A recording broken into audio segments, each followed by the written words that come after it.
What is your fastest quick change? I think. Careful. Wow. Honestly, how much time do we have? 15 seconds. Yeah? I want to Is say. outfit underneath, or is that complete outfit change? Yes, you underdress.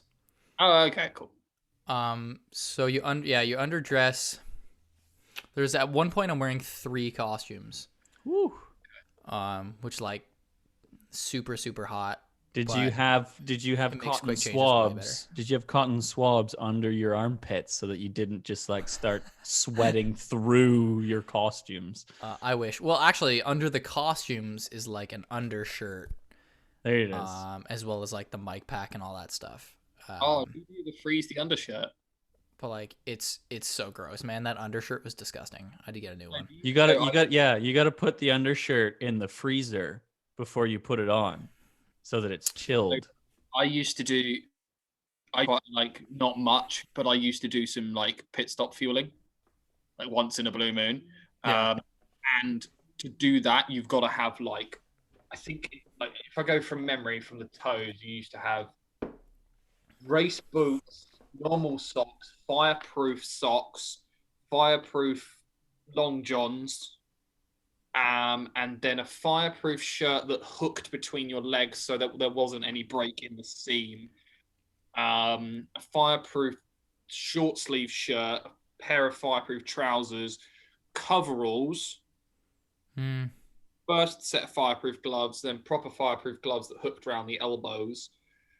And then I would do balaclava, bigger thing on the neck, and then helmet. Yeah.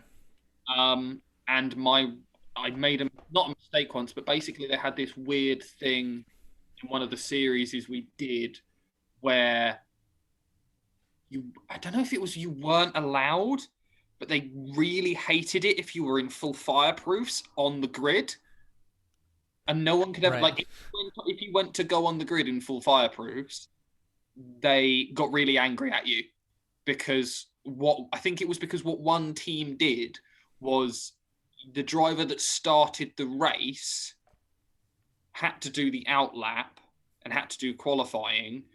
But what they did was they had the driver do the out lap and then on the grid swap drivers. So they were like, you can't have a helmet and balaclava and all that kind of stuff on the grid. So I had to be on the grid, but then you've probably got about 5 or 6, like you've got like the first, second, and third lap where we're not going to refuel. But if the car comes in on like the third lap, you're probably going to refuel it just because like give it that little bit extra. And I think my best was with help. I got from like normal mechanics clothes and stuff like that, team gear, into full fireproofs in 2 minutes flat. Which That's great.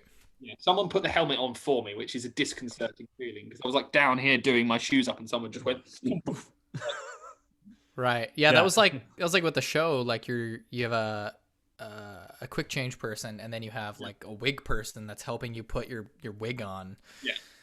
And like you're in the middle of doing stuff, and they're just like whoop, and you're like, oh, okay, Yeah. cool. And they're just like, And then it's like right after you finish the change, you got to go on, like regardless of how you feel, regardless of it's got to be perfect. one of my favorites was actually one of my first, where this was back in middle school, and it was for Annie, and I was playing the dog and then the butler. So I had a butler's tails underneath this bear fur that was treated to look like a dog fur. It was all fake fur. They should have just by made the you way. like that dog butler that people have at like their front door. Honestly, I wish, because Should then have just been the mix. then I That'd have been had hilarious. this I had this thing strapped on my head, which was dog ears, and then my face was painted to look like a dog. So once I was done as the dog, I came off. I ripped this thing off. I've got 2 costume ladies pulling this fur off me, and I've got another 2 scraping the makeup off my face. As I and then like That one probably wasn't very quick, but I didn't have to be on again right away. What's like Yeah. what? So we'll do one more question, then we'll go. What's the best like diet out thing you had? So one of the jobs I was given first was when we were running the Ginettas. Like it was only like a 20-30 lap race, so you wouldn't always you wouldn't change tires. One set of tires would do. But one of the first things I had was like we were doing practice during qualifying, and I was given the job of being the guy in front with the lollipop. And I thought that was a really big responsibility until I realized that those drivers will do the pit speed limit, which is 60 miles an hour, until they are basically hitting you. So someone's going to go from 60 miles an hour and then in 6 feet want to stop. And I was told, right, your job is once he stops, you spray the windscreen, or you have like big sheets of it's almost like cellophane on the windscreen that you just grab and tear off. Right. So my first couple went okay. And then we were in the race, and one of our drivers had like a thing where something got caught in the front grille. So he came in hot. I was stood in front. He misjudged it by 2 feet. I'm stood 2 feet.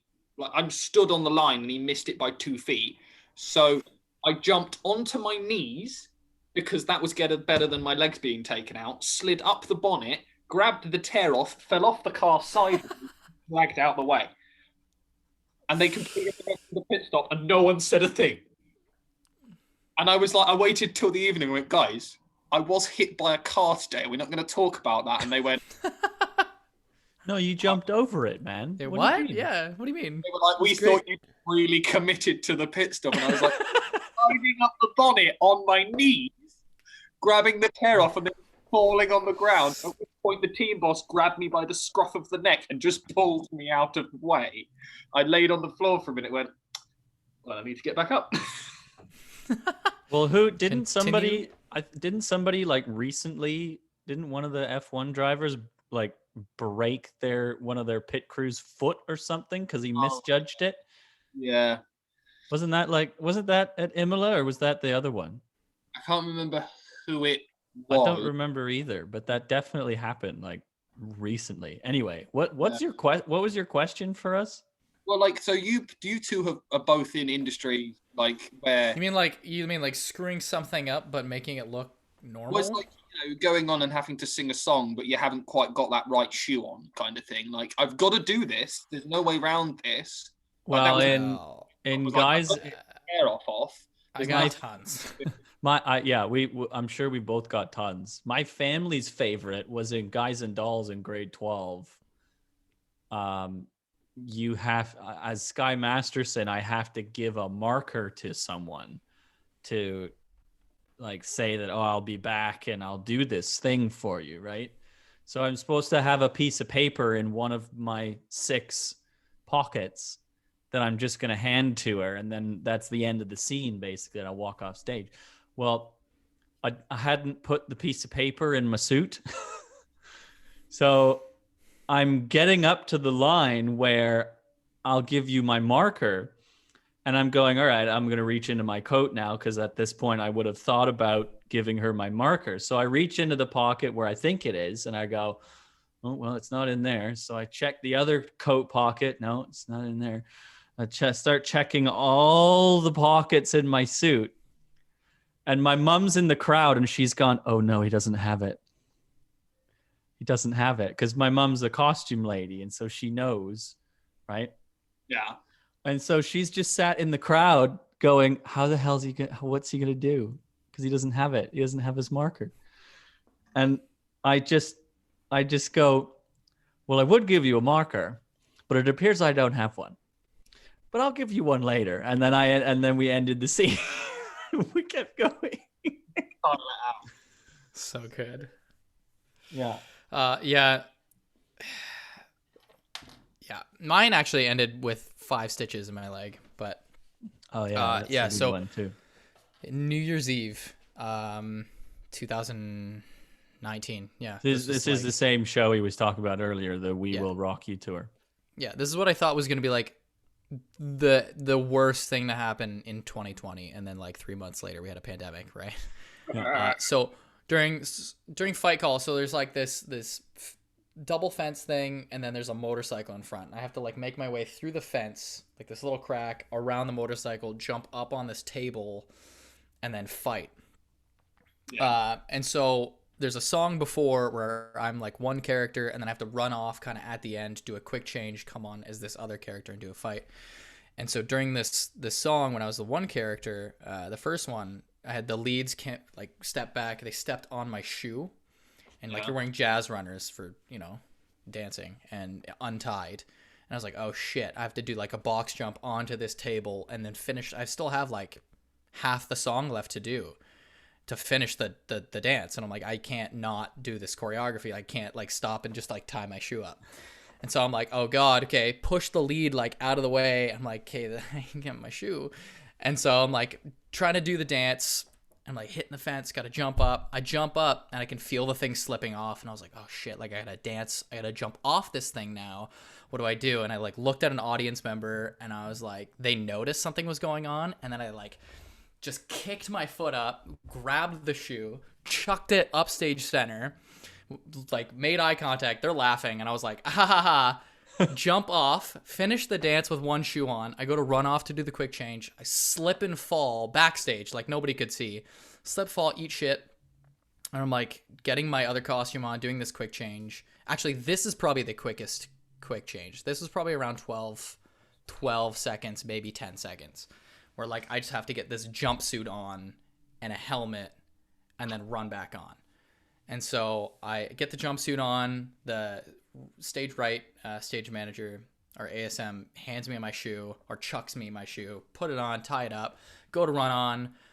The fence is fine, but the motorcycle, the wheels pointed upstage instead of downstage, and so there's no room to get through, and I didn't notice. And so like I hit it with my leg, and I was like, oh god, I have to jump on this table now. And I go to jump on the table, and I lost momentum hitting the motorcycle. So I just like hit my toe off the edge of the table because I didn't have the momentum, and just like it slipped off, and I caught my shin.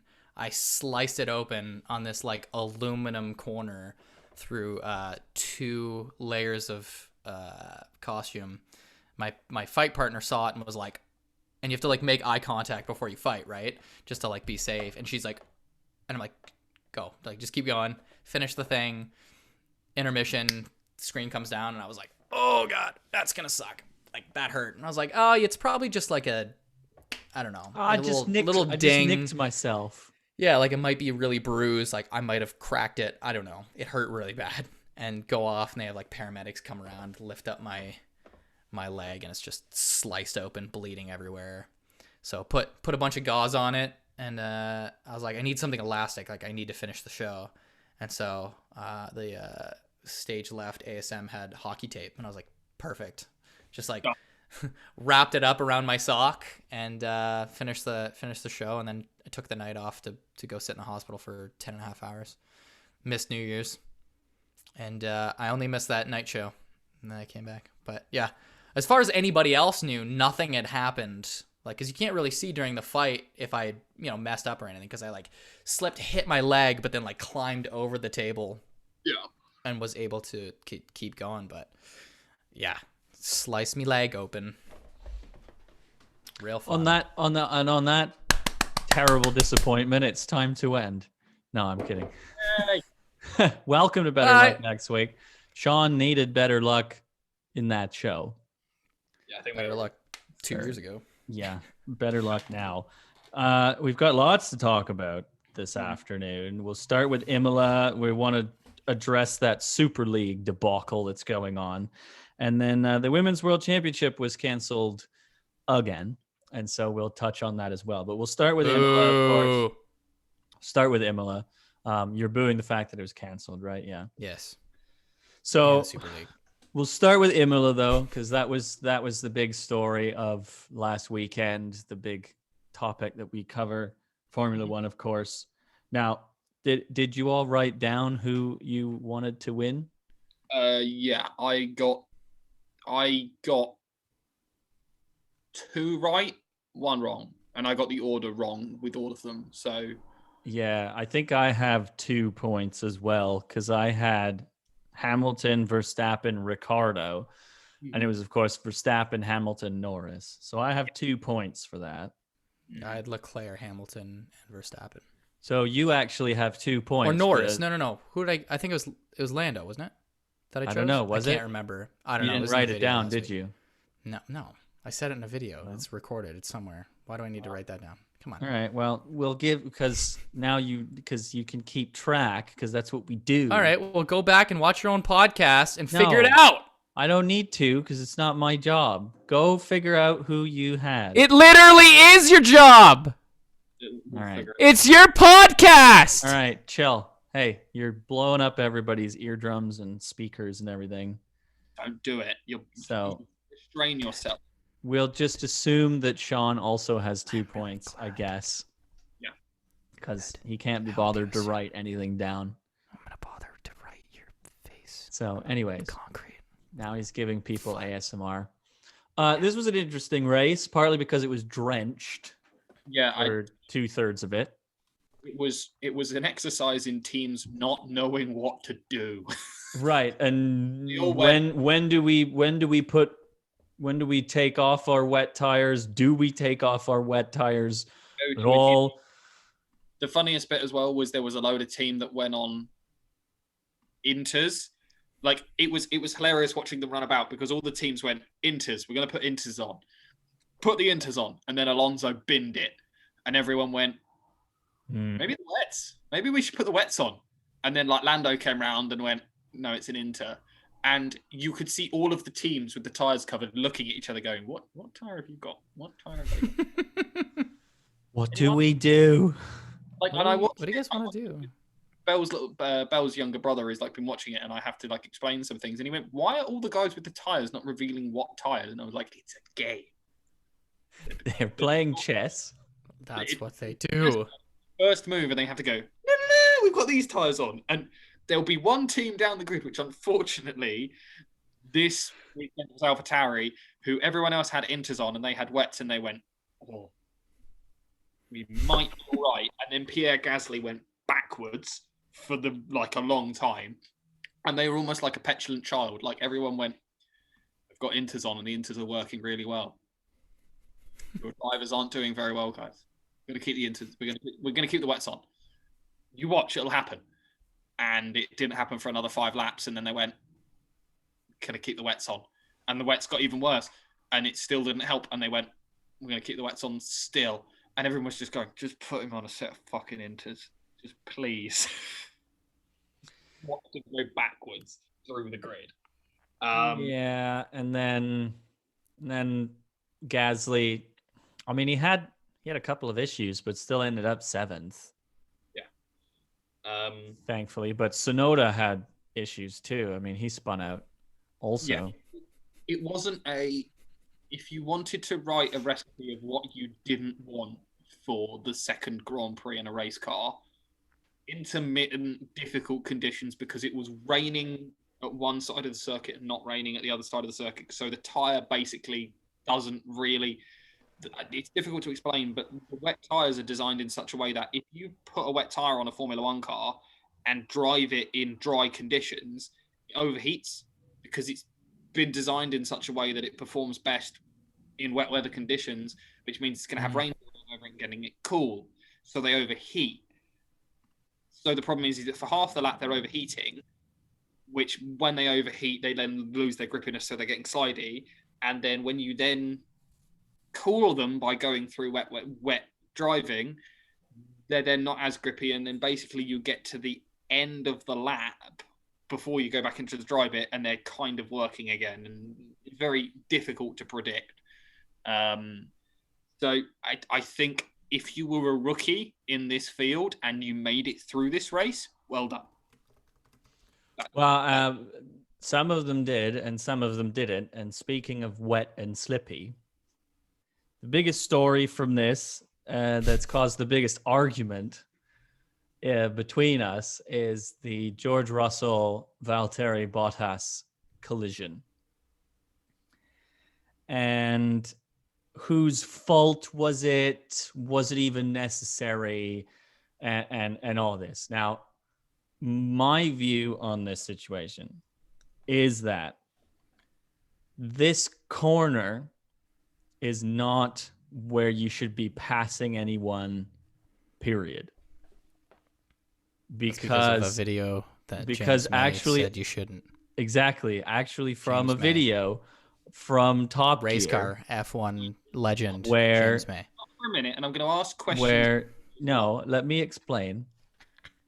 Where James May and Jeremy Clarkson went over the new track, and they talked about how when you're braking at this turn, you want to be on the left, right? Because you don't want to be over on the left right. Or right? Yeah. The left, right? But you can't. Center. I have 2 points on this. One, you cannot use two fat old men who have never won a race in their lives as the points of opinion for people in Formula One cars. People in Formula One cars have been overtaking a piece of track at Imola for fucking years. Michael, have they? Done it. All of them have done it. Senna did it. They have all gone around the outside. There is also the point that it's a fucking DRS zone. So why recently DRS zone, which DRS is to incentivize overtaking. So why would they put it there and then go, no, you shouldn't overtake there? Obviously, It wasn't the right move. Yep, fine. I will take that it wasn't the right move. Right. But there is more than to this. This is right. not... So my next point was that you can clearly see on the track where the dry line is because it's been driven enough for that section of the track to dry up. And there's a bit on the left that's wet and a bit on the right that's wet. Bottas clearly takes the dry line. He does twitch. I'll give him that. He twitches. Unnecessary twitch. Mm-hmm. However, even if he didn't twitch, there's still enough room for George to not have to go on the grass. Twitch or not, there's enough room for him to stay on the track. But It's a wet track. So really, in my opinion, why is George taking this risk against the guy whose seat he's likely going to take over anyways? Immortal words of Ayrton Senna. If you no longer go for a gap that is there, you are no longer a racing driver. George Russell is a racing driver. There is a gap there. He went for it. But there wasn't a gap there because it was wet. It was. You said there was a gap. If there is a gap big enough Didn't say there was a gap. Did I use the word gap? No, I didn't, because there was not a gap. There was enough room. But in my opinion, what he tried to do there was not a gap. There was more of a gap on the left side, to be frank. But again, it's a wet track. Why are you taking that risk on a wet track when you're an inferior car against the team who's managed by the guy who's going to bring you up anyways? Like, just wait for a safer time, because it was obvious in the way that George was driving that he was going to take Bottas. It was obvious that he was going to take him.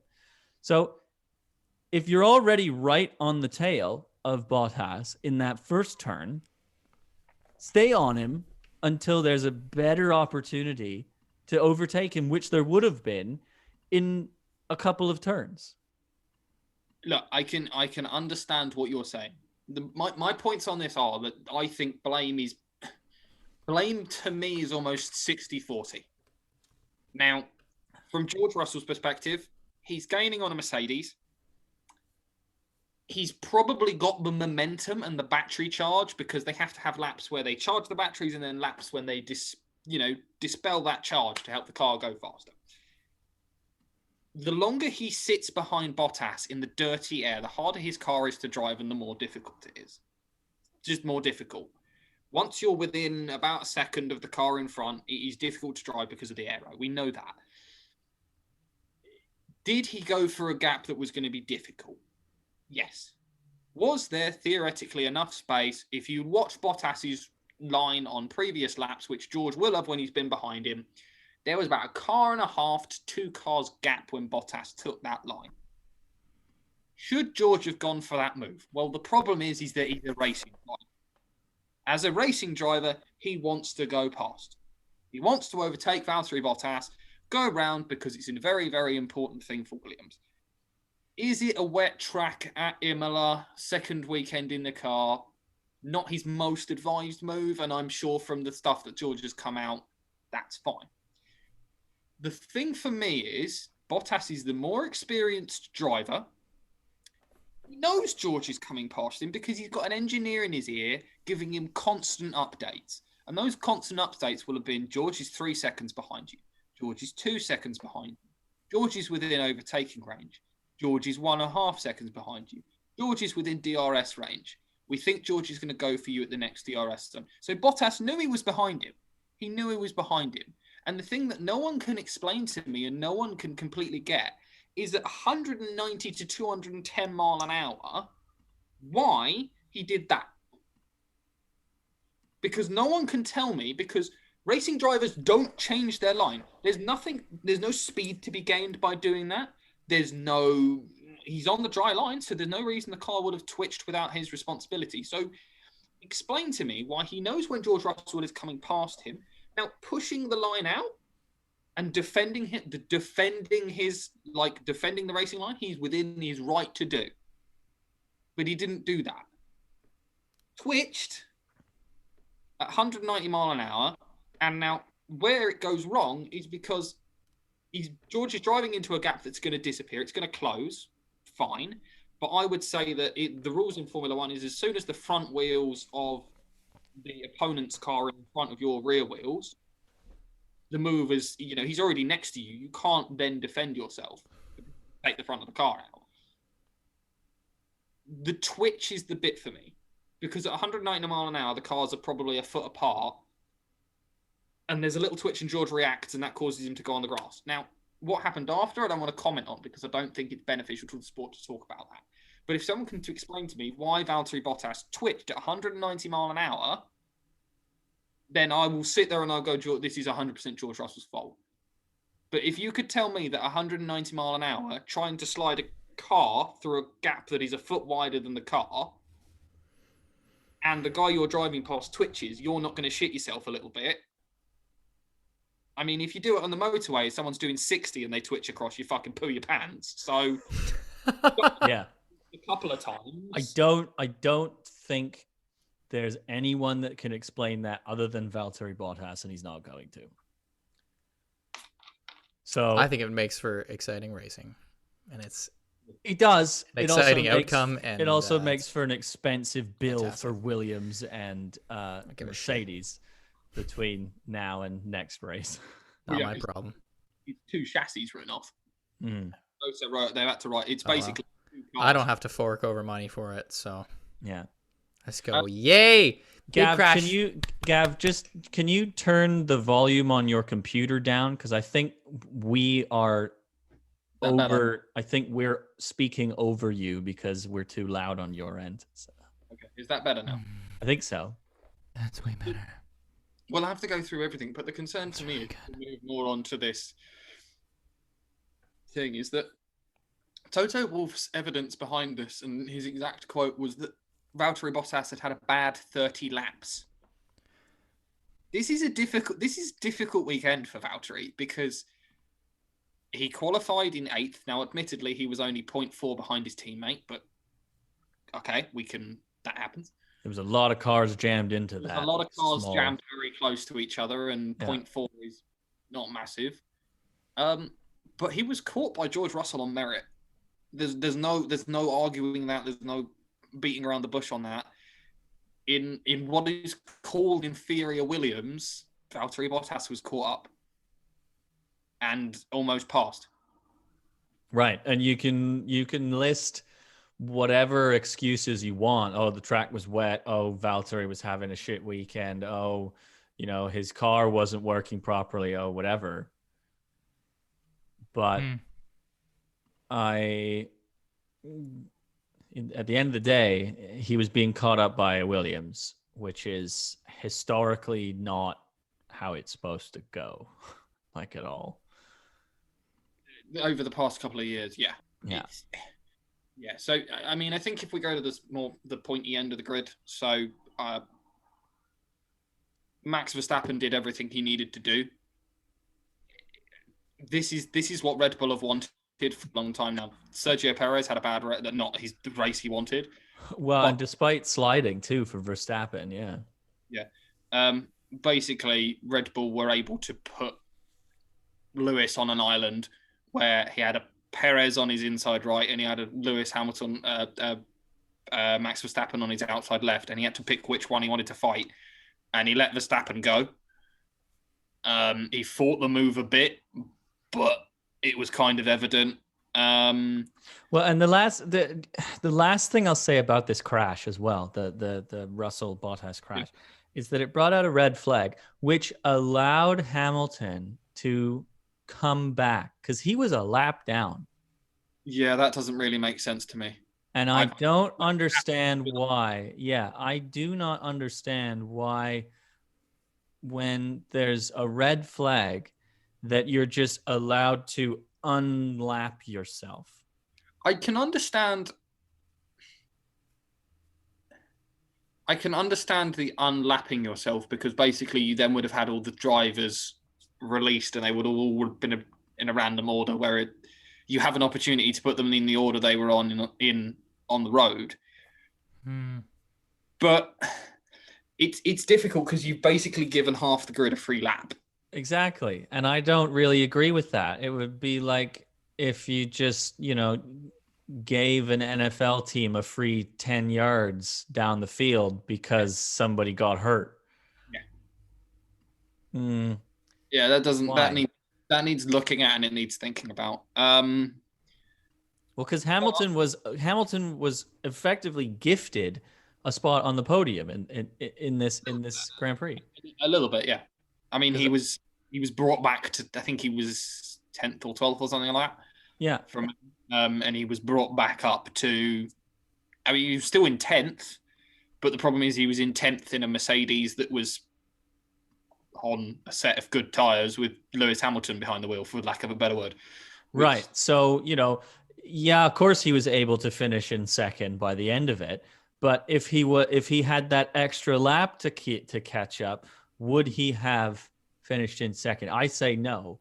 And that then would have allowed somebody like Charles Leclerc, who you said would be on the podium, to have been on the podium. Yeah, because I think without it, it would have been Verstappen, Norris, Leclerc, in theory.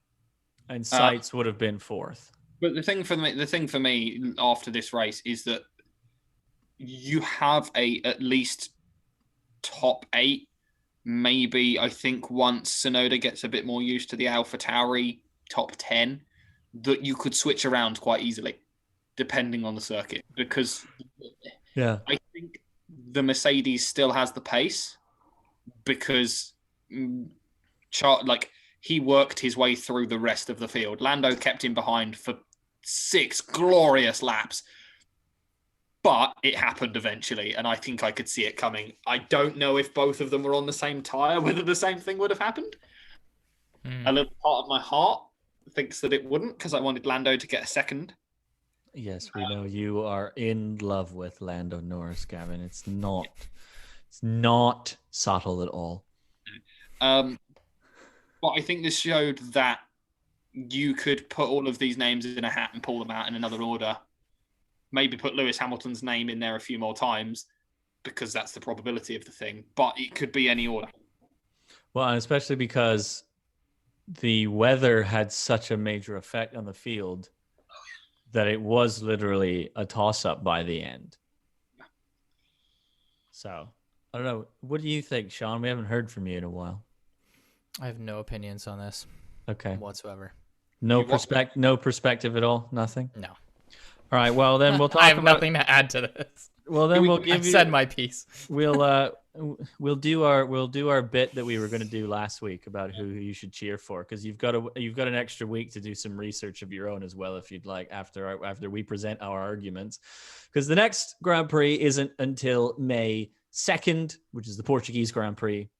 So they're out to Portugal now. But nice.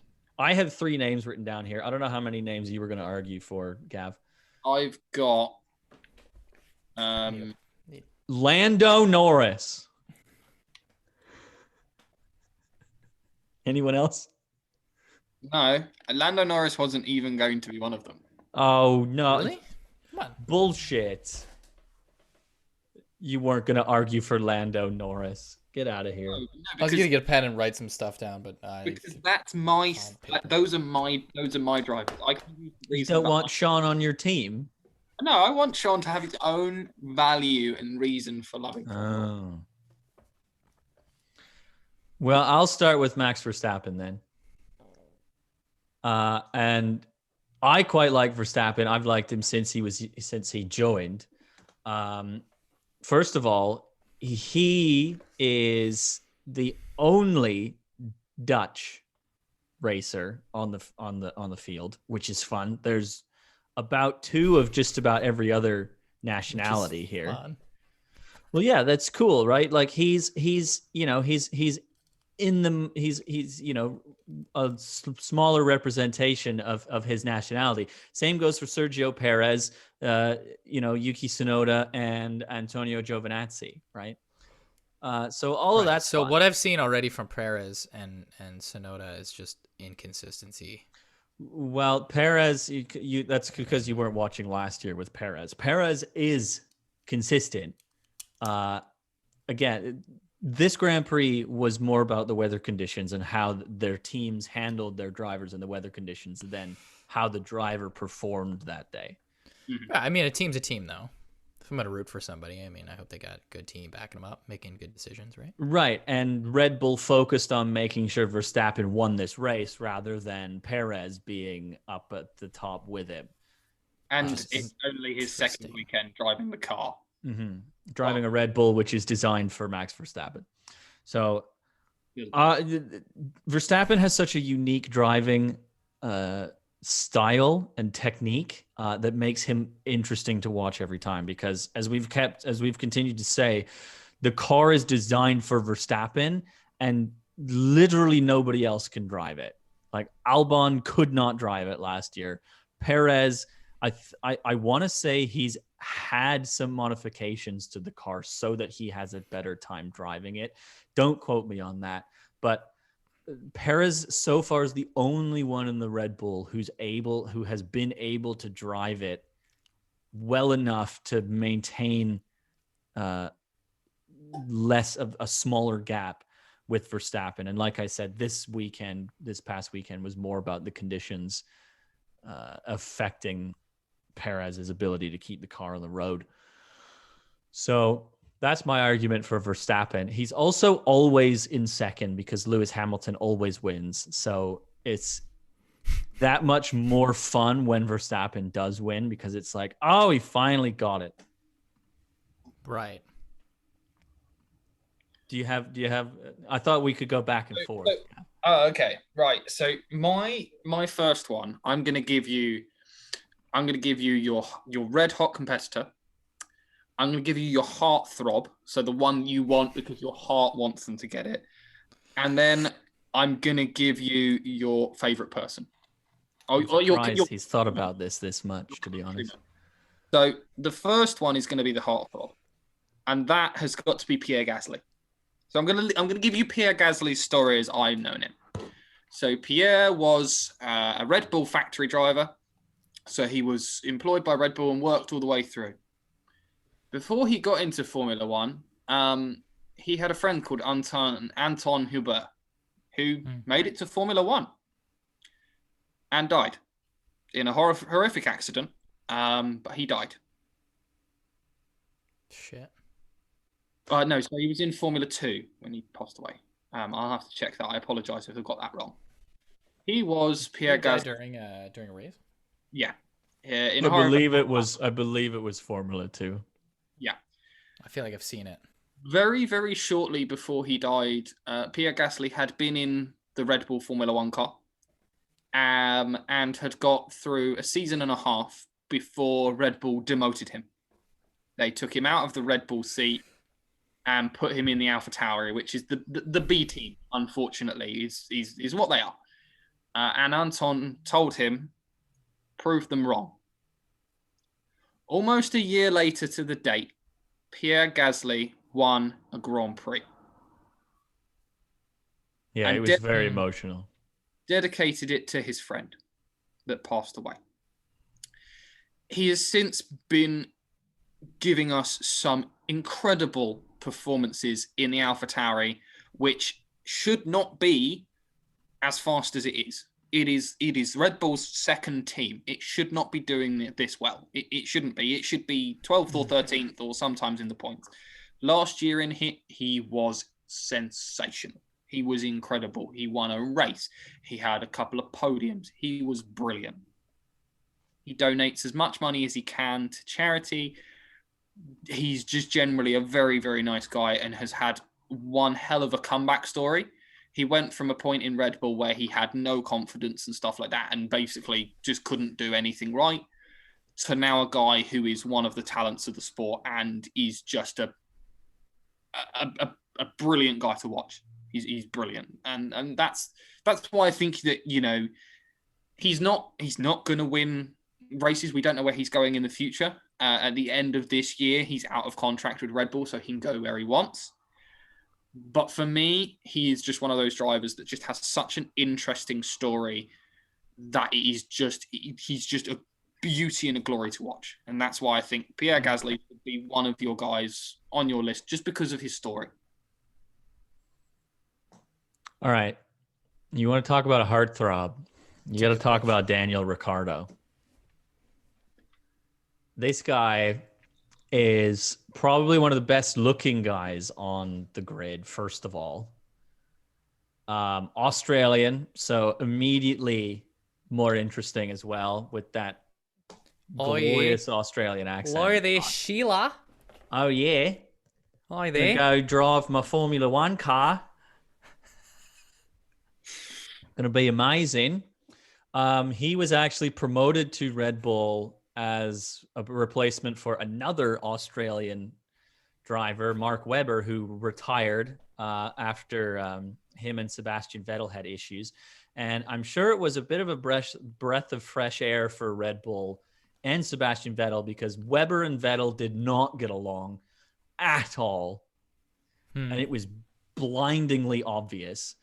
So to have, I'm sure when Vettel got told that another Australian was going to replace the Australian that he did not like, he was probably not pleased. But to that point, He also had the best nickname in Formula One. Ricardo then finished third in the three championships with his first three Formula One wins. So he finished third in Canada, Hungary, and Belgium. And he's always been sniffing around the top, but has never quite been in the right car to do it. McLaren, I guess, is hoping that they are the right car for him to do it. It's obvious that Renault wasn't. But with his time with Red Bull and even before that with Toro Rosso, him and Lando Norris now with McLaren, in my opinion, is, one, the best looking team on the grid, and two, the most fun team on the grid. Okay. I can't argue with that one. Do you? Yeah, I have no arguments against Pierre Gasly either. So you know his nickname though? I don't think so. His nickname is the Honey Badger. Oh right, yes, I did know that. Because in his first season in F1, in your first season in F1, you're meant to be the rookie. You're not meant to try and overtake everyone. Like, he would send absolute dives down the inside of, like, Jenson Button or Kimi Raikkonen or, like, the guys that had been there for, like, 15 years and would Alonso, Kubica. Yeah, I've got the rookie in my rearview mirrors. He won't send it down the inside. And Daniel Ricciardo just went, pew! All right, you got another name for us, Gav? I have your rookie. Who should be your rookie? And your rookie should be Yuki Tsunoda. Because Okay.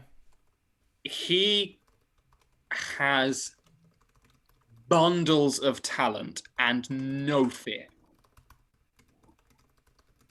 And he swears a lot, like me. Swears a lot, yeah. Admittedly, it's his second race in Formula One. Okay, he came 12th. In his first race in Formula One, he scored points and he overtook, let's just go through the names. Kimi Raikkonen, Sebastian Vettel, and Fernando Alonso. I was gonna say, yeah, Alonso too, right?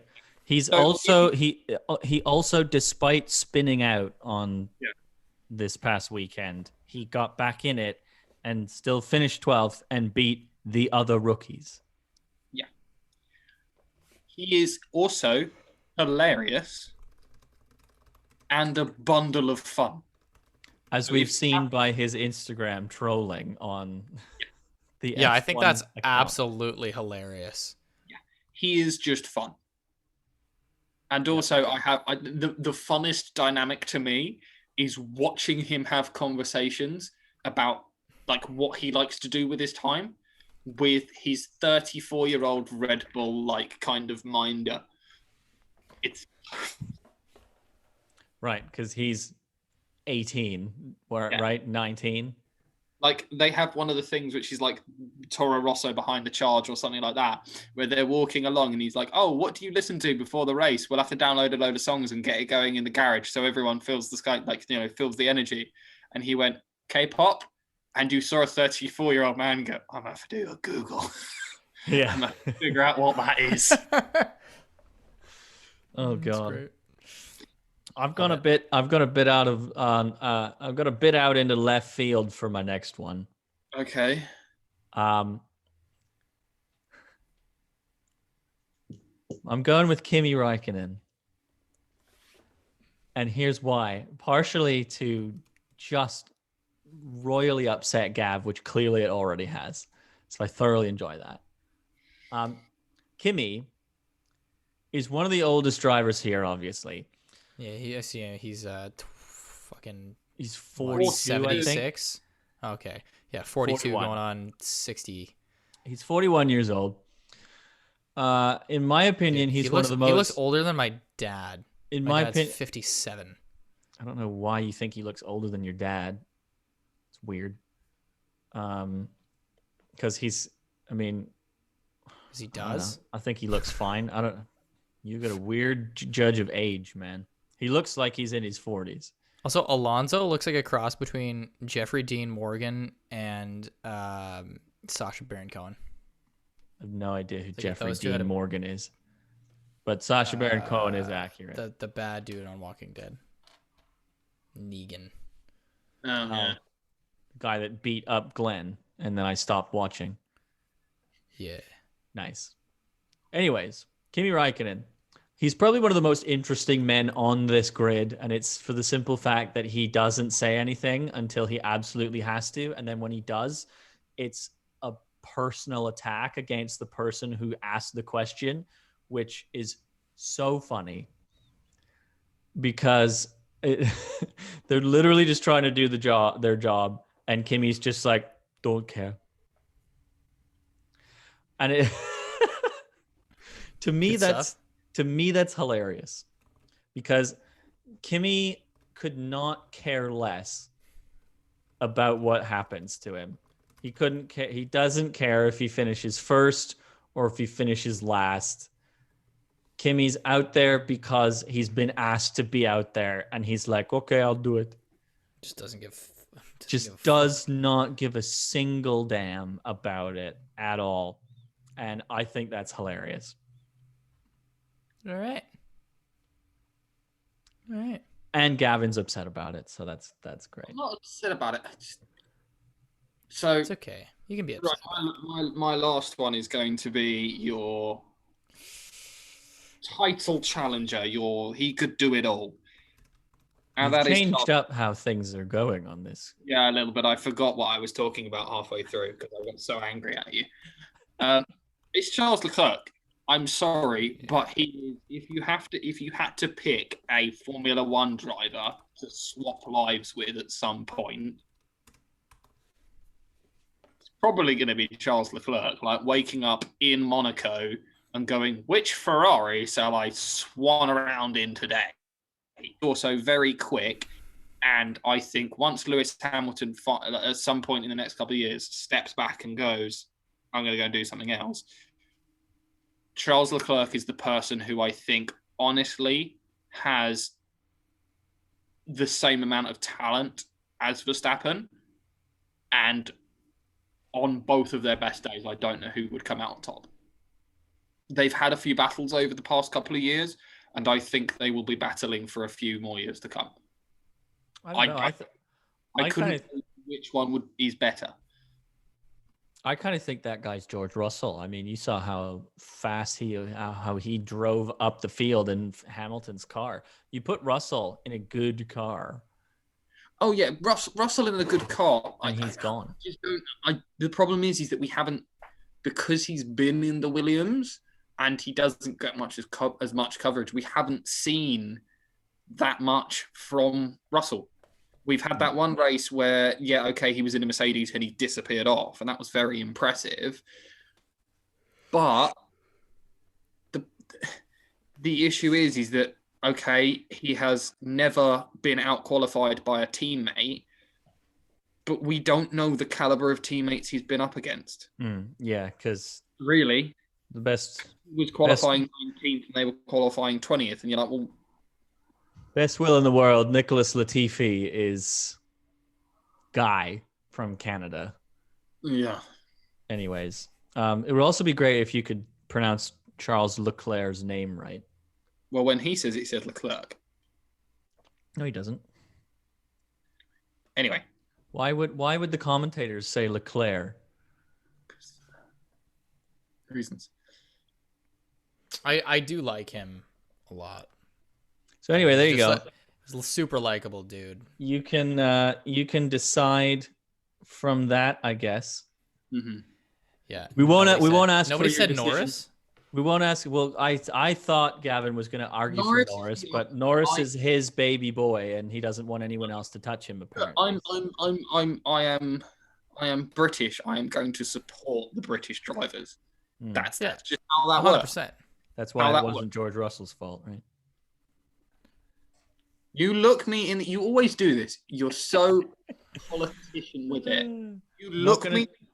You look the camera in the eye, and you tell me that was 100% one person's fault. No, I won't, because I don't feel that way. There we go. Nipple. The next time me and you are in cars, I'm gonna twitch at you at whatever speed you're doing and watch you crap your pants. See, but I'm going to be expecting it now, so I'm just going to keep driving straight and get round you. Norris was born in 99. Oh, his birthday's literally the day before mine. That's jokes. There you go. So I guess the decision's been made then. Anyways, we won't ask Sean for his decision yet, other than the fact that he's already decided on Norris because he's born the day before him. That's not true. I didn't say that, right? I just said I like him. And I like Leclerc. No, I know. So that's why we'll come back to it next week. And I like Verstappen. We'll come back to it next week because we'll let Sean come to his own conclusions after our arguments have been made. Gavin would like to tell us about the Super League because we know about it. It's been reported here in Canada that there's a Super League and that everybody's upset about it, and now people are pulling out of it.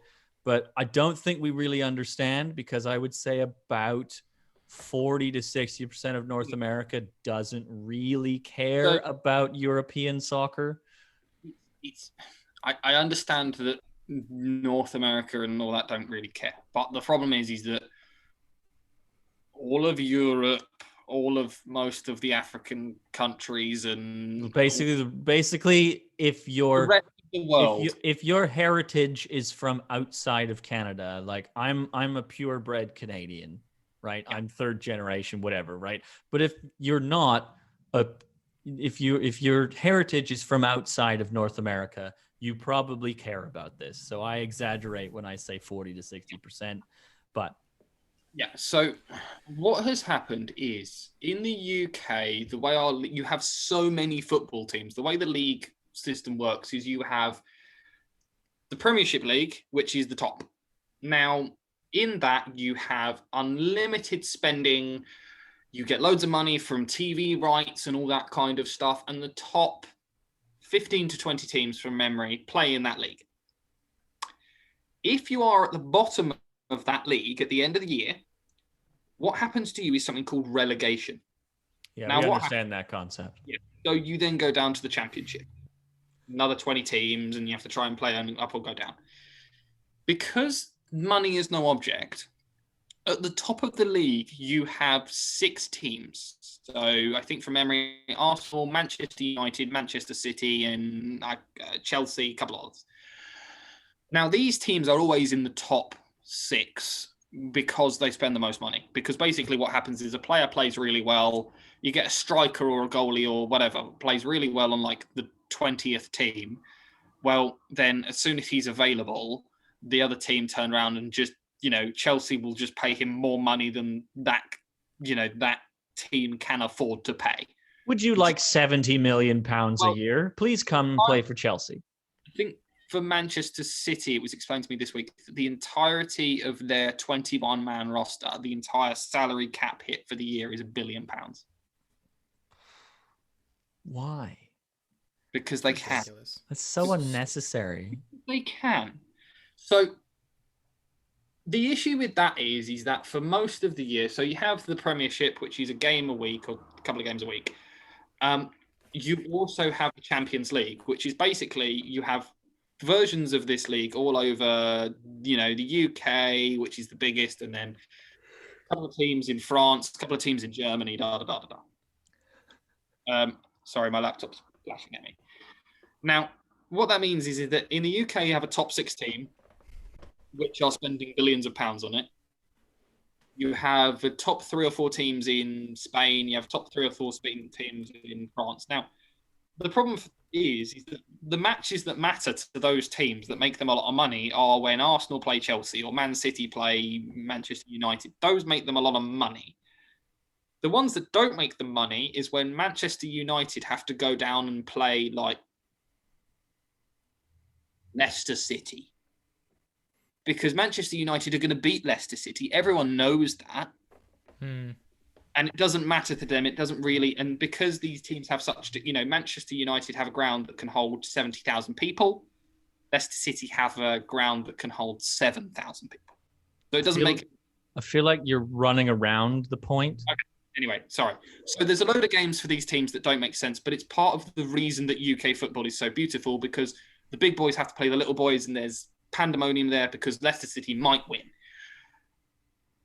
But those don't make them any money. So what these teams have decided is the top 6 teams in the UK and 3 teams in Spain and 3 teams in France and Germany have gone, we're going to separate off and have our own league called the Super League, where the 12 of us are going to play each other and not play anyone else. No one else can get in. It's invitation only. And that's all we're going to do. We're only going to play each other. There's no relegation. If you win, you win. If you lose, that's it. Sounds like some elitist bullshit. Yeah.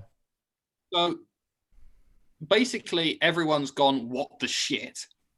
And FIFA laid out a pretty aggressive punishment, which was if you play in this Super League, you can no longer play in any FIFA ordained tournament. So that is anything. Basically, if you're kicking a ball anywhere in the world, it's organized by FIFA. The clubs can't play in any of those leagues. The players, even if they leave the club, could not go to another team and then play for another team in something else. And they could not then play for their country. And that ban is lifelong. So if you go and play in this Super League, you then can't play in anything else.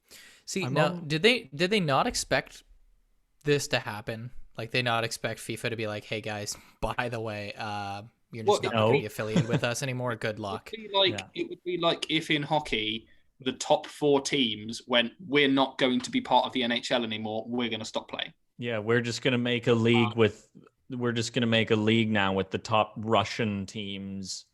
Yeah, it'd be like, we're going to play with the top 4 AHL teams who will play the top 4 Swiss teams. Yeah, and that's going to be our new league now. Yeah. Which would be ludicrous because the travel costs would be astronomical for that. I mean, imagine. It was UK, we're pretty protective over our football, so obviously the protests have been rather aggressive. But it was just all of these people with lots and lots of money going, we're going to make this our thing now. And they then were shocked when everyone went, no, you're not. And it just baffled me. It just baffled me how these teams could, these 12 teams could think that they could go, yeah, buy everyone. And just... That's what happens when you give people too no much longer money. Be part of international competition.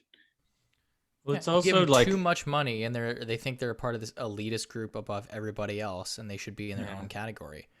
It's also just like a read the room situation where like hundreds of millions of people are losing their jobs, losing their income, dying, and you elite 12 are just gonna be like, oh, but we're amazing, look at all the money we have, we're gonna do this thing and make even more money. Like, what do you mean you didn't think people would be upset about that?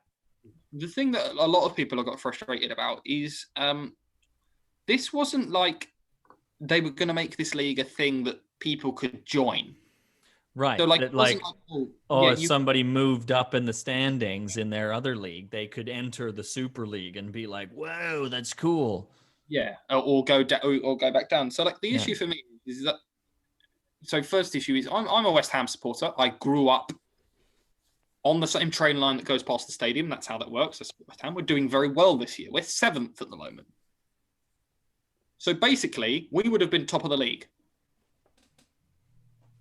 But you're then going to play with an asterisk because you're like, we're top of the league, but we're only top of the league because those 6 aren't playing. And then the other thing, and people have got really upset about this, is that Leicester Town, which is a Premiership football club, have invested as much money as possible. Like, there were bins at the stadium where you could deposit more money so that Leicester could put more money into players so that they could go and win. And they brought themselves up into the Premiership, and they won the league last year. They won the league. They did really well. They've brought themselves up and made themselves a name in this thing. And not only one, did a billionaire turn around from Leicester and turned around and said, I want to buy the team, which is what's happened with these top 6 teams, is they're not owned by wherever they were before. They're owned by rich billionaires. FIFA went, no, because we don't want any more billionaires owning clubs. So Leicester were like, what? So no one can buy us? Right. We're not allowed to be bought? A bunch of crap, man. And then they're like, well, one, you wouldn't let anyone buy us. So our players had to deposit £5 notes to try and buy certain players so that we could stay in contention.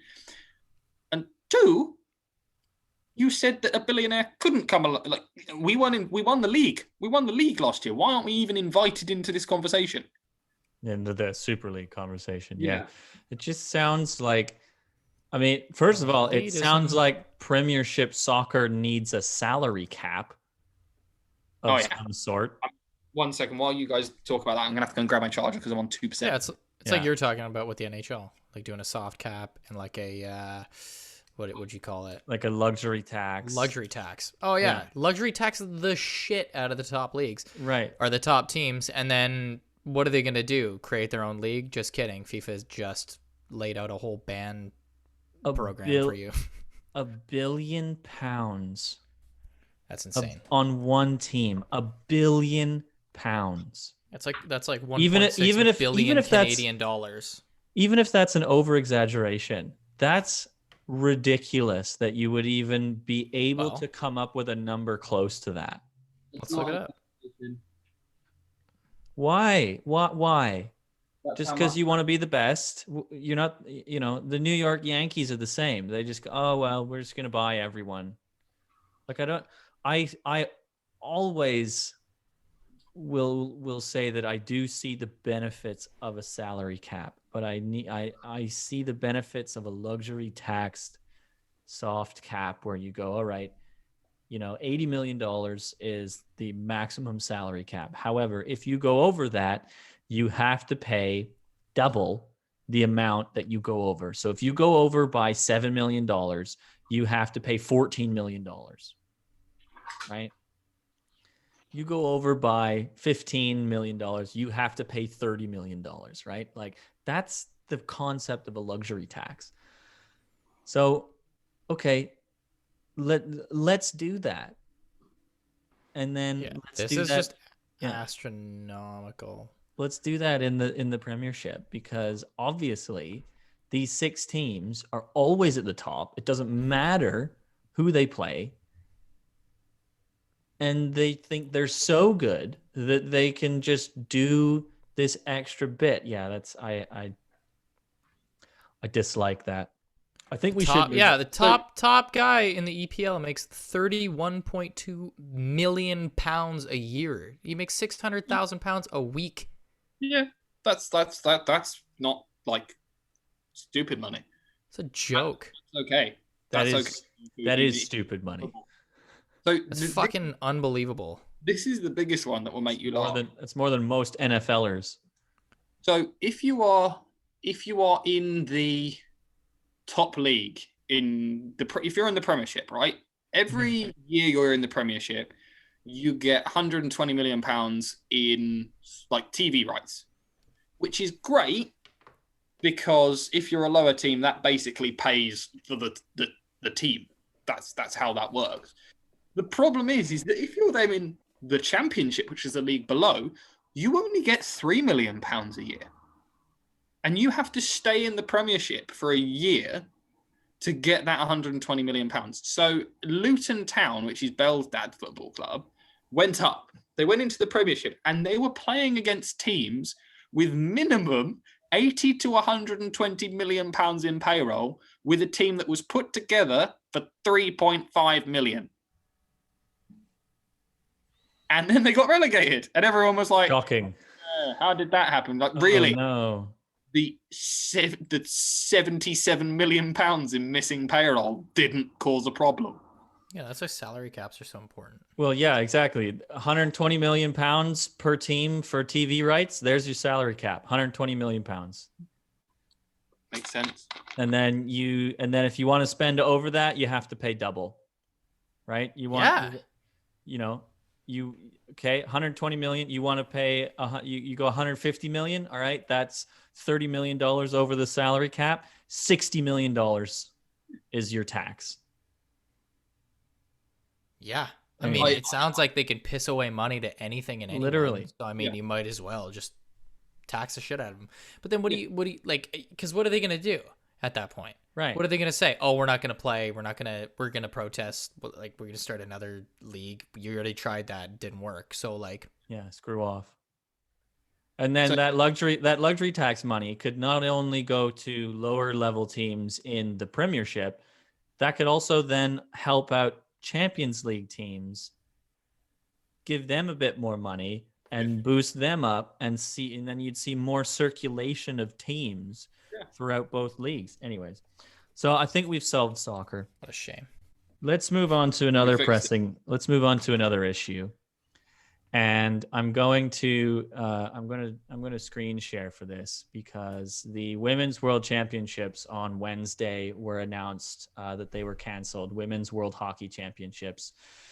This is the second year in a row that they have been canceled. However, the IIHF and Hockey Canada have vowed that they are working to keep the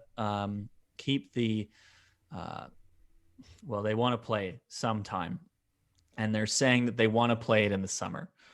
Well, I'm sorry, but before I get into that, apparently the main reason why this was canceled was not actually because of the IIHF or Hockey Canada. The government of Nova Scotia is concerned of the rising cases of COVID in Nova Scotia, which, by the way, has the last time I checked, which was on Wednesday, 79 active cases in the entire province of Nova Scotia. Well, and this player lays out every single safety measure she does, and I want to read bits of it. That's why it's on the screen. But so they had 25 new cases, so they were almost doubling in cases, which is fair, understandable. Now, like Sean said, Jill Saunier was the first Hockey Canada member to come out with a statement. Some USA Hockey members had already come out with statements, some very, very aggressive. Kendall Coyne Schofield has since come out with a statement as well, but Alex Cavallini and Amanda Kessel were two notable Team USA members who came out I'm sorry, aggressively with this. USA doesn't get to say anything. Nobody from the US gets to say fuck all about this. Sorry, that pisses me off more than anything. I don't care if Canadians come out and are sad about it. Americans have absolutely zero right to say anything about this situation. That's it. So, well, anyway. I will say that the American players have done the exact same things to protect themselves before coming here.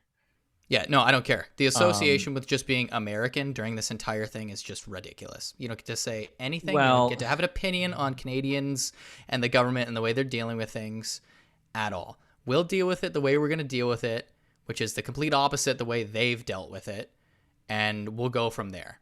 So right. Well, let's not bring in the politics of all that kind of stuff. Yeah. Well, unfortunately, they mix in.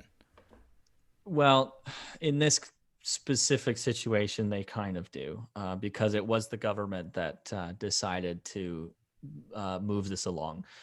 Now, the issue is that this was a very last-minute decision. It was 5:30 in the morning when a lot of players woke up to get on a flight, specifically American players who woke up at 5:30 a.m. to get on a flight to Nova Scotia to enter this bubble. And at 7:30 a.m., they were told that they were no longer getting on that flight because the tournament had been canceled. So this was a decision made in hours because, and to me, it doesn't make sense. Now, like Sean said here, Jill Saunier was the first to come out with a statement, and she's outlined a lot of the safety measures that every player from every country had been going through to make sure that they were safe. So the Canadian players are already in Nova Scotia. They've been practicing in Nova Scotia. They quarantined for 8 days in Nova Scotia.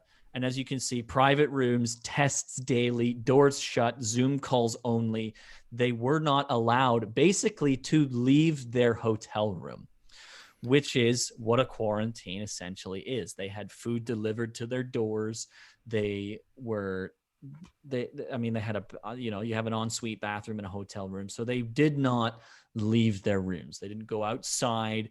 They basically didn't, they basically didn't do anything. 5 negative COVID tests for every one of them. Today being Wednesday, they were going to find out who was going to make the team. So training camp was wrapping up.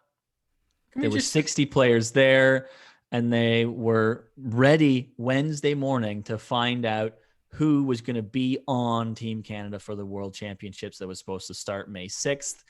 And they're now being told to head home. Can we just talk about for a second before we go into the depths of this? But the dedication of those girls, 60 of them, to basically be in solitary confinement for 8 days before even knowing if they were on the team. So that's not just Canadians. That's every team that was coming to this World Championship. The Americans, 8 days of isolation before getting on this flight.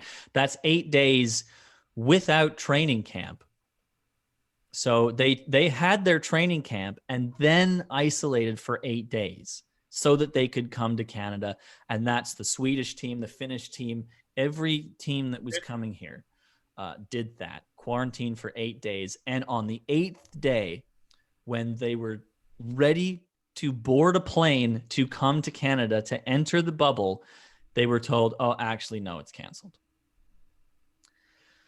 And Jill Saulnier is from the province of Nova Scotia. As you can see, she's disappointed in the decision to rob us of this dream. It's the second year in a row this tournament's been canceled. Women at the IIHF international level have not played a tournament since the beginning of 2020, which was the U18 World Championships, which was woefully undercovered in the first place. There were barely any fans in the stands. Tickets were barely sold. And there weren't even suitable cameras to film most of the round robin and even the quarterfinals at these 2020 World U18s. There was a big fuss made of that. And finally, the IIHF stepped in and made something happen. But it wasn't until people got upset. People have been getting upset since 2020, and they still refuse to do anything about it. Now, two things that I've heard about this that make me very unhappy. First of all, this apparently was not structured as airtight as the bubble in Edmonton was for the World Juniors in December. This was not structured in the same way, which, first of all, how do you not structure it exactly the same way you structured the safe World Junior Hockey Championship bubble in December? How do you not do that? So that to me is on Hockey Canada and the IIHF. Then the second thing is that there's no backup plan.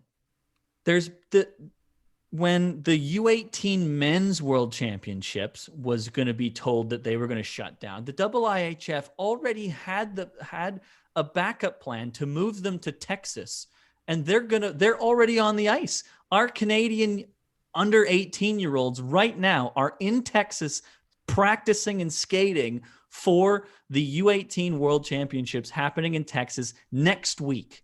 They start April 28th next week. Now, wasn't there an article that came out about something to have these guys also move to Dallas, possibly? That's been floated around. There's a couple of things that have been floated around. I don't know how official any of it is because Hockey Canada and the IIHF have basically just said, we're working on it. Like, here's the thing.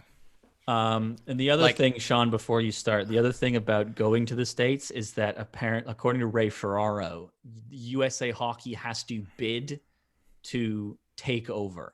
It can't just be, oh, we're moving them to the States now. USA Hockey has to agree to it, which I don't see why they wouldn't. Pandemic right. See, okay, I have a ton of mixed feelings about this because I get it. You're upset. You haven't played hockey in how long? It keeps getting canceled. I've also been out of a career for, over a year now. Haven't been able to do theater. Can't have any of that no matter where. Okay? Even in the States. Can't even do it on Broadway. Now they're slowly opening there a little bit. And so, yeah, I feel bad that you can't do this. But at the same time, I understand the strict measures when you have a third wave coming. We don't have the vaccine supplies that we need. And so they're trying to be as careful as possible because do you trust 60 individuals to be as safe as possible during this entire thing? Maybe, but also that's proven to not work. So unfortunately, sometimes you have to just be like, you know what? Sorry, we can't do this regardless of how safe you're being. It's done. Because one person gets a variant or whatever this double variant is now that they found. And suddenly you have a huge issue in another province and you really don't want that. So I get that part of things of canceling it.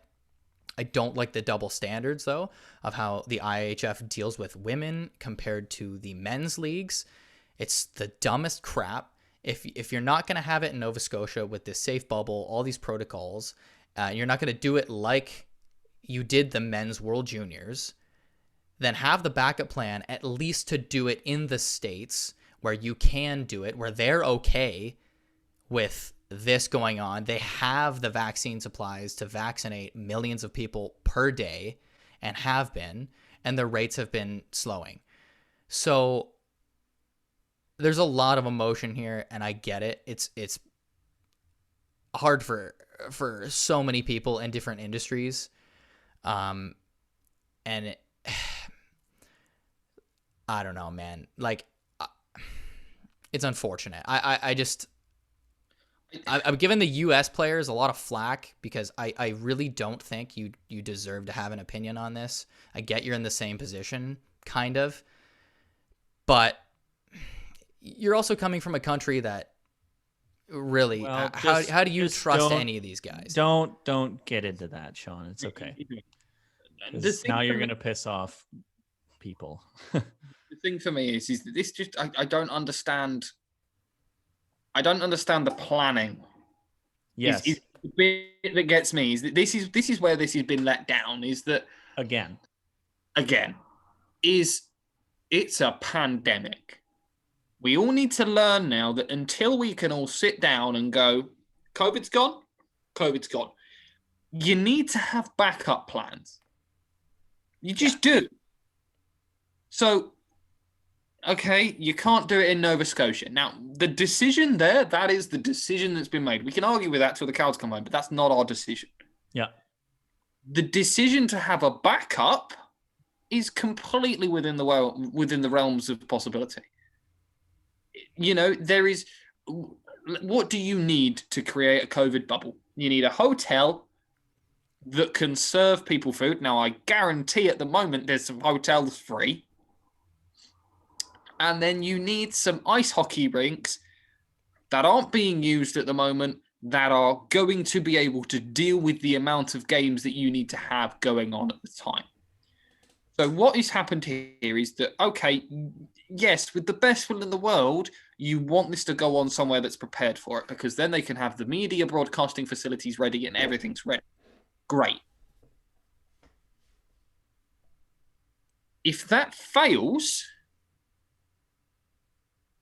I don't see how difficult it would be for a group of people to find a hotel that could manage this amount of people, because I'm sure that if you turn around to a hotel right now and went for the next 4 weeks, where you are going to have guaranteed business, 3 meals a day, guaranteed business, and also we're going to need to use your gym, no matter how poor it is or anything like that. We'll bring things to upgrade it, for God's sake. Yeah, we'll fine. We will pay the blanket fee, which for most hotels, they haven't received any money in a while. Yeah. We're going to give you 4 weeks of 4 to, maybe 6 weeks, give them a week before when people are arriving, whatever. 6 weeks of guaranteed work. And this ice hockey rink down the road, we're going to give you 6 weeks of guaranteed time where you need to have people employed at the rink to run this. Yeah. Okay, we can't broadcast it. Damn. What are we going to do about that? Right, we can't broadcast it with professional quality cameras because we can't fly the crews in. We can't justify that. Fine. Can we live stream it on YouTube? How difficult is that to do? What do we need? Bunch of DSLRs plugged into some laptops. It's not going to be the best thing in the world, but people can watch the tournament. Yeah, it's this is the real issue about it. Is that sit on a laptop, find a hotel, call a hotel, and say, find a hotel that within a mile or two has got a hockey rink. I'm sure finding those two things, a hotel and a hockey rink in Canada, is probably quite like, walking into a... trying to find an adjective. In North America, it's pretty easy to find. You'll even find some bigger. But the problem is, clearly the IIHF doesn't care about women's right, and this is the major issue. Which is the problem. Which is the major problem, and I get it. I get all the girls coming out and talking about that. And this is what they're saying, and this is really what Kendall Coyne has said in the second half of her statement here. Right. Should our staff be prepared to tell their families and jobs that they may be packing up for another potential 31 days if new dates are sought out, right? Like, there's no contingency plan here whatsoever. Well, but it's I don't understand how you can it doesn't make any sense. Do this in a pandemic. There was a contingency plan for the World Juniors. There's been a contingency plan for the U18 men's. There's a contingency plan probably in the works for the men's nationals the men's world championships that are supposed to start in June. Because there's been NHL players that have already talked about being excited to go to that. Where are the contingency plans for the women's? You're telling me that you couldn't have any kind of contingency plan for the U18 Women's World Championship, which was canceled? It's such a small amount of effort. I guarantee you, give me an afternoon with a laptop, I could find a hotel, I could find a hockey rink, I could find a bus company service that's willing to drive people from one place to another. And okay, the issue there is finding media, but I guarantee you in that city, there is some kind of production company that hasn't worked in a year that goes, fucking hell, we've got fucking loads of DSLRs around and we're used to live streaming some kind of content. Or even if they are, they'll figure it out. But they go, we've never streamed hockey before. Can you point a camera at a rink, press play, and put it on YouTube? There you go. That's if that's where you end up, okay, fine, you've failed. But if I think that between the three of us, we could figure that out in an afternoon. You're very ambitious. What? Yeah. What? Call around. But yes. Call up. Hey, I'm going to give you. You know, we've got a party of 250 people turning up who are going to need 3 meals a day, blah, blah, blah, blah, blah, blah, blah. You could probably find a hotel within an afternoon. Okay, then you need to find a hockey rink big enough. It's probably for a team of 3 to 4 people, it's a 2, maybe 3 day thing to get it confirmed. Yeah. It could be hosted in Hamilton, for God's sake. Yeah. It's not that difficult. Even if then you don't end up using that backup, oh no, the hotel's just basically got a load of deposits. The hockey rink's got a load of deposits. You probably lose the best part of £15,000. You could get over it. Right. I know Sean wanted to say something. I'll give you the last point, and then we'll wrap up because it's been a bit of a it's a bit of an angry ending to the pod, but yeah, no, like I totally understand being upset about the decision. I get it. Every player, regardless of, you know, where you're from. The only thing I'm saying is, like, in terms of how governments deal with it, maybe don't say anything about it if you're not from that place. That's it.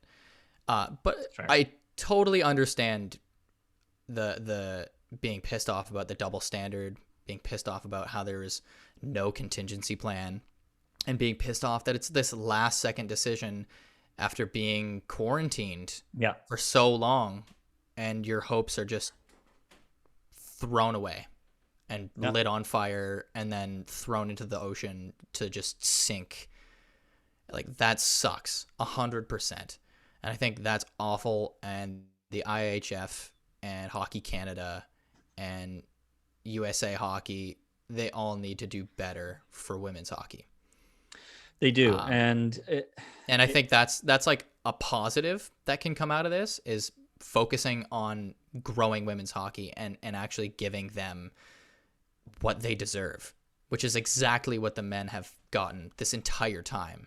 And that's the bullshit thing. I'm all for the safety. And these players are too. They said in all their statements, they're for the safety, they're for public safety, they get it. But knowing the public safety issues, why weren't there other plans? Like, why can't you go to the States? The States obviously is way more prepared for this situation currently than we are. And so are certain countries supplies, in Europe. All of that. So are certain countries in Europe who would be a part of this tournament. Sweden. So it's just like, why don't you Finland. move the host country around or something? Do something. Change it up. They seem so married to this country's hosting now, except for when the men go, because they were just able to move the U18 men's tournament to Texas when it wasn't even supposed to be in North America. So and the women's U18 World Championships was going to be in Sweden, and they canceled those. Whereas Sweden was doing quite well, if I remember correctly, in January 2021. Were they not? But it should just be a thing that people need to realize, that they need to be flexible. This whole thing where they go, if it was me, I would have a Nerf gun with COVID written down the side of the bloody bullets. And if you're having a conversation and you go, right, we can't do this tournament anymore in Canada because of COVID. We're going to do it in the US. If the representative from Canada went, we're the host nation, shoot him in the face. With your COVID Get Nerf over bullet. it, move on. Yeah, because different countries, different situations, 100%, and you have to deal with the situation as it comes up. Yeah, and so Canada, obviously, Halifax not prepared, and so you have to do something about it, but there's nothing there. They just decided, like, screw it. We'll look at a later date. Like what? Yeah. When the next one's supposed to be? Well, they say they want to do it in the summer. I look forward to seeing it happening this summer. Yeah, they could do it outdoors at Lake Tahoe and melt the ice. Well, and that's another thing. A lot of these athletes have said we don't really want to do it in the summer because the Olympics are in the summer. So why do we want to conflict with our fellow athletes on their biggest stage right now? So anyways, we'll end it there. We wish better luck next week to the IIHF and figuring out what they need to do with themselves, because obviously they need to really sit down and have a think about how they run hockey and international hockey, particularly women's hockey. That's Gav, Sean. I'm Jared. I think that's the first time we've said our names properly on here. We'll see you all next week. Bye. Bye.